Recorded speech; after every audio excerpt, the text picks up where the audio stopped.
माघ मास कथा अध्याय 16। कांतिवीर कहने लगा कि वह राक्षस कौन था और कांतिवीर कौन था और उसने अपना धर्म कैसे लिया और उनका साथ कैसे हुआ। हे ऋषि अत्रि, ऋषि की संतानों के सूर्य, यह कथा सुनाकर मेरा कौतूहल दूर कीजिए।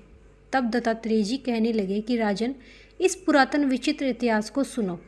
कांचन मालिनी नाम की एक सुंदर अप्सरा थी जो माघ मास में प्रयाग में स्नान करके कैलाश पर जा रही थी। तब उसको मार्ग में जाते हुए हिमालय के कुंज से एक गीर राक्षस ने देखा।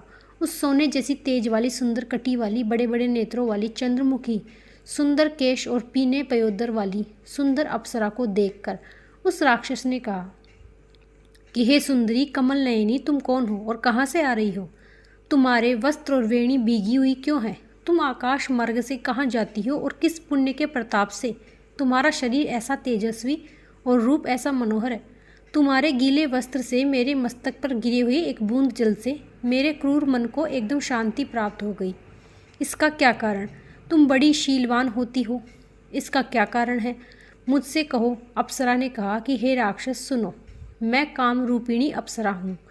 मैं प्रयाग में संगम में स्नान करके आ रही हूँ, इसी से मेरे वस्त्र भीगे हैं। अब कैलाश पर जा रही हूँ जहाँ पर श्री शिव निवास करते हैं। त्रिवेणी के जल से मेरी सब क्रूरता दूर हो गई, जिसके पुण्य के प्रभाव से मैं इतनी सुंदर और पार्वती जी की प्रिय सखी हूँ, जो आश्चर्य देने वाला उदाहरण है। मुझसे ब्रह्मा जी ने कहा था, सो सुनो।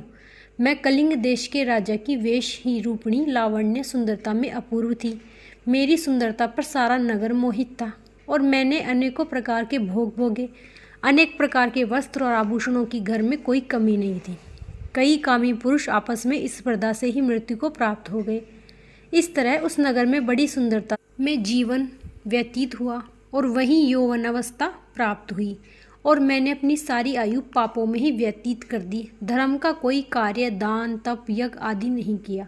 शिव या दुर्गा जी की आराधना भी नहीं की, ना कभी भगवान विष्णु का पूजन किया। इस प्रकार अशांत चित्त से मैंने एक ब्राह्मण की शरण ली जो वेदों का ज्ञाता ब्रह्मनिष्ठ था। मैंने उनसे पूछा कि मेरा निस्तार किस प्रकार हो सकता है। तब महाराज, साधु सज्जन, अच्छे और बुरे सभी पर दया करते हैं, इसलिए मुझ पर भी उन्हें दया आ गई और उन्हें मुझे कीचड़ में डूबी हुई को उभार दीजिए। क्या क्षीर सागर ही हंस को दूध देता है, बतख को नहीं देता? तब वह ब्राह्मण राजा का पुरोहित इन सब बातों को सुनकर मुझ पर दया करके कहने लगा कि तू ब्रह्मा के क्षेत्र यानी कि प्रयाग में जाकर माघ मास में त्रिवेणी संगम में स्नान कर, परंतु मन में अशुभ क्रिया का विचार नहीं करना। पापों के नाश के लिए महर्षि ने तीर स्थान से अधिक और कोई प्रायश्चित नहीं बतलाया।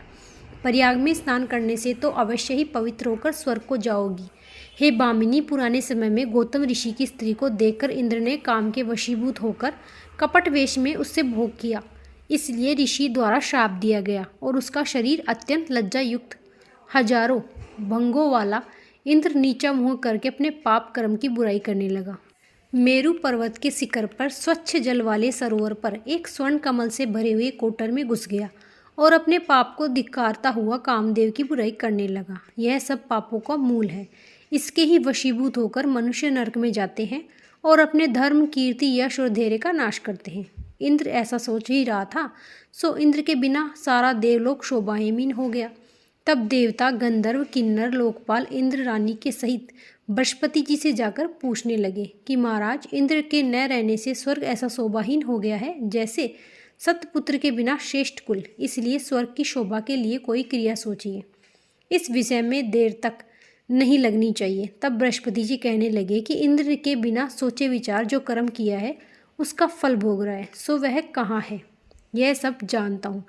फिर गुरुजी ने सबको साथ लेकर स्वर्ण कमलों से युक्त बड़े सरोवर में इंद्र को देखा, जिसका मुख मलिन और आंखें बंद थीं। तब इंद्र ने बृहस्पति जी के चरणों को पकड़कर कहा कि इस पाप से उद्धार करके आप मेरी रक्षा करें। तब बृहस्पति जी ने इंद्र से कहा कि प्रयाग में स्नान करने से ही तुम पाप मुक्त हो जाओगे। तब इंद्र सहित सबने ही प्रयाग में जाकर स्नान किया और त्रिवेणी स्नान से इंद्र पाप मुक्त हो गए। तब बृहस्पति जी ने इंद्र को वरदान दिया कि तुम्हारे शरीर में जितने भग हैं सब नेत्र हो जाएंगे। तब इंद्र ब्राह्मण के वर से हजारों नेत्रों से ऐसा सुशोभित हुआ जैसे मानसरोवर में कमल शोभायमान होता है। माघ मास कथा अध्याय 16 समाप्त। राधे राधे।